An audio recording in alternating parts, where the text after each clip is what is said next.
2 लाख करोड़, जी हाँ, ये इंडिया के one of the biggest individual stock market investors की नेटवर्थ है। इतनी बड़ी नेटवर्थ के बावजूद वो एक हम्बल पर्सनालिटी हैं। He likes to keep a low profile और वो मीडिया में हार्डली ही दिखाई देते हैं। कुछ लोग उन्हें वॉरेन बफे ऑफ इंडिया भी कहते हैं। आप में से ज़्यादातर उन्हें एज अ रिटेल किंग जानते हैं। हेलो और ईटी मनी हिंदी में आपका स्वागत है। इस वीडियो में हम आपको 69 ईयर्स ओल्ड राधा किशन शिव कुमार दमानी की इंटरेस्टिंग लाइफ जर्नी के बारे में बताएंगे, जो आज करीब 2 लाख करोड़ की नेटवर्थ के साथ इंडिया के टॉप 10 रिचेस्ट पर्संस में से एक हैं। आरके की इस जर्नी को हम 2 पार्ट्स में डिवाइड कर सकते हैं। फर्स्ट पार्ट में हम देखेंगे कि कैसे उन्होंने स्टॉक मार्केट में कदम रखा और थ्रू वेल्थ क्रिएट की, जबकि सेकंड पार्ट उनके रिटेल किंग बनने और रिटेल इंडस्ट्री के कई बिग शॉट्स को डिफीट करने के बारे में है। तो आइए सबसे पहले जानते हैं कि कैसे एक हम्बल मिडिल क्लास बैकग्राउंड के एक आदमी ने स्टॉक मार्केट में एंट्री की and he ruled it like a king.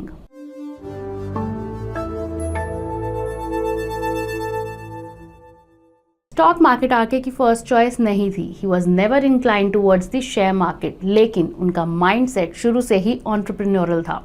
1955 में मुंबई बॉर्न दमानी ने बीकॉम की पढ़ाई बीच में ही छोड़ दी और खुद का बॉल बियरिंग बिजनेस स्टार्ट किया।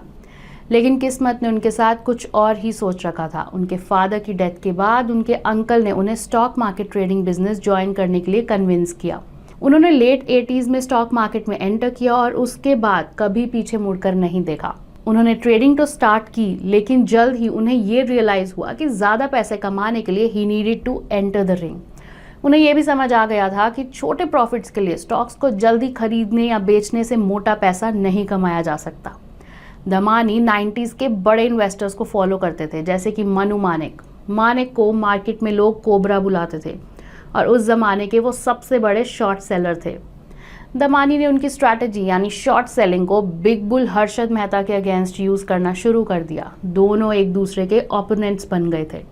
जहां हर्षद मेहता को बिग बुल के नाम से पहचाना जाता था, वहीं RK was known as the bear because he used to short the positions. अब शॉर्ट सेलिंग एक मार्केट जार्गन है। इसमें इन्वेस्टर ब्रोकर से ऐसे स्टॉक्स बोरो करते हैं जिसका प्राइस उन्हें लगता है कि गिरने वाला है और उन्हें मार्केट में बेच देते हैं। फिर उन्हीं स्टॉक्स को वो इन्वेस्टर बाद में कम दाम पर परचेज करते हैं और अपने ब्रोकर को लौटा देते हैं।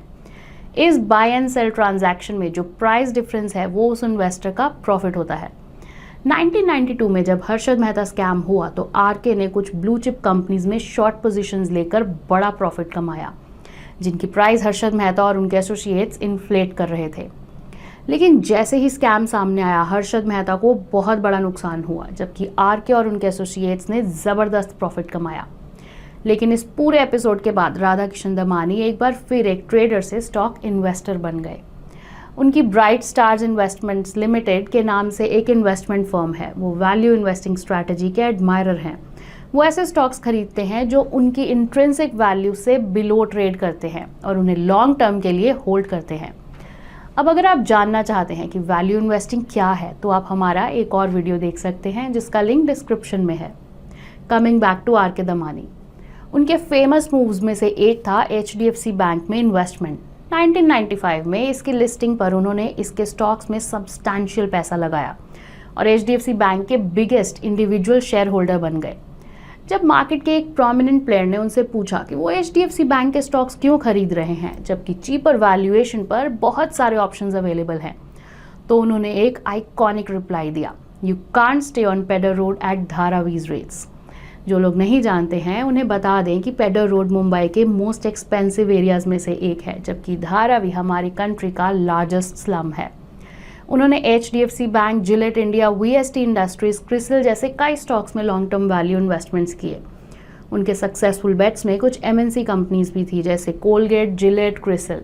हालांकि स्टॉक मार्केट इन्वेस्टमेंट में उनकी सक्सेस के बाद साल 2000 में दमानी ने मार्केट से एग्जिट करने का फैसला लिया और यहाँ से उनकी इन्वेस्टमेंट जर्नी का पार्ट 2 शुरू होता है।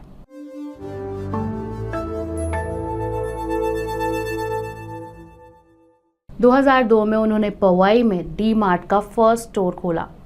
उन्होंने अपनी कंपनी को एवेन्यू सुपरमार्ट्स के नाम से रजिस्टर करवाया। इस पिवटल मोमेंट के पहले 1999 में जब रिटेलिंग इंडिया में अपनी अर्ली स्टेजेस में ही थी, दमानी और दामोदर मल ने रिटेल सेक्टर में कदम रखा। दामोदर मल उस वक्त हिंदुस्तान यूनिलीवर में ब्रांड मैनेजर की पोजीशन पर थे। इन दोनों ने 5000 स्क्वायर फीट एक्वायर कर नेरुल में अपना बाजार की फ्रेंचाइजी शुरू की। बाद में नवी मुंबई में एक और आउटलेट एस्टैब्लिश कर इसे एक्सपैंड किया। उनके एफर्ट्स और फोरसाइट की वजह से आगे चलकर डी मार्ट को बेहतर ग्राउंड वर्क मिला। 2 साल बाद अपना बाजार का ट्रांजिशन हुआ और डी मार्ट इमर्ज हुआ। ये उनकी एंटरप्रेन्योरल जर्नी में एक सिग्निफिकेंट माइलस्टोन था। सुपरमार्केट चेन डी मार्ट ने बिजनेस के पहले ही साल में प्रॉफिट कमाया। इसके शेयर्स 21 मार्च 2017 को बीएसई और एनएसई पर 100% से ज़्यादा प्रीमियम ऑलमोस्ट 300 रुपये पर लिस्ट हुए थे।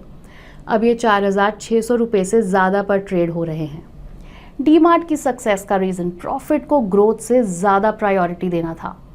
दूसरों से अलग चलते हुए दमानी ने बिजनेस को प्रॉफिटेबल बनाने पर फोकस किया और नए नए स्टोर्स खोलने की जल्दबाजी नहीं की। डी मार्ट को अपने पहले 10 स्टोर स्टार्ट करने में 8 साल लगे। आज इसके 11 स्टेट्स में 366 स्टोर्स हैं।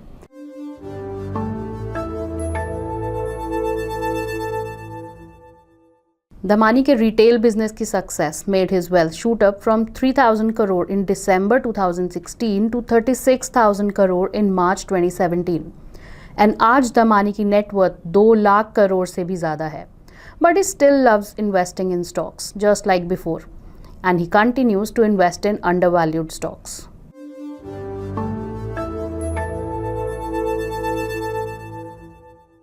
Currently, दमानी की एवेन्यू सुपरमार्ट में 67.2% होल्डिंग है।